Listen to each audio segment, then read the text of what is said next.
Съемочная группа встретилась с аграрными менеджерами Коми, которые вошли в топ-1000 лучших управленцев России. Это руководители пивзавода Ирина Май, Сыктывкарского хлебокомбината Валерий Набатчиков и Зеленецкой птицефабрики Николай Черный. Все они не первый год стоят у руля своих предприятий и обеспечивают им стабильное развитие. Репортаж Светланы Некрасовой. О своем заводе Валерий Набатчиков может рассказывать часами. Сыктывкарский хлебокомбинат сейчас это 350 наименований и 49 тонн готовой продукции в сутки. Причем завод готов наращивать объемы. Благо, современная техника позволяет сделать это. Генеральный директор знаком с каждым агрегатом. Я считаю, что тут можно работать десятилетиями и все не познать, тем более мы постоянно обновляемся, мы постоянно закупаем новое оборудование, стараемся выпускать более новую продукцию, естественно, все время заново что-то для себя открываем. Не так давно на хлебозаводе установили новые ротационные печи. Они, в отличие от привычных монолиний, способны выпекать несколько видов продукции. Достаточно просто ввести нужные данные. Остальное умная машина сделает сама.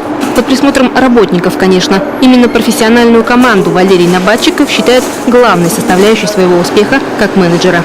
На мой взгляд, в первую очередь, эффективный менеджер должен создать команду, которая помогла бы ему выполнять его задачи, производственные прежде всего задачи. Поэтому я благодарен, так скажем, судьбе, что мне повезло в том плане, что и команда подобралась у меня, моих коллег, моих замов, профессиональная.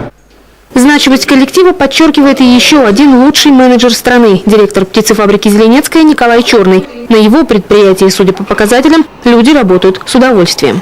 На каждого работника у нас привезено 18 тонн мяса птицы и свинины, а это в общей сложности по стоимости на 2 миллиона 124 тысячи рублей на каждого работника приходится.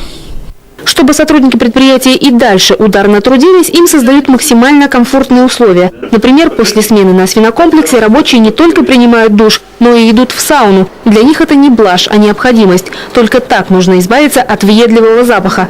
Самые современные технологии – ничто, если люди работают в плохих условиях, говорит Николай Черный. Еще одного управленца из топ-1000, директора Сыктывкарского пивзавода Ирину Май, на месте мы не застали. Она в отъезде. О заслугах ее предприятия нам рассказал главный аграрий Коми. У них еще есть новые виды кваса, нашего хорошего русского кваса. Они выпустили новый вид майонеза с пониженным содержанием жира. Опять же, будем говорить, так, это наша проблема. То есть майонез это вкусно, но 20% жирности это надо уметь. Такое сделаем.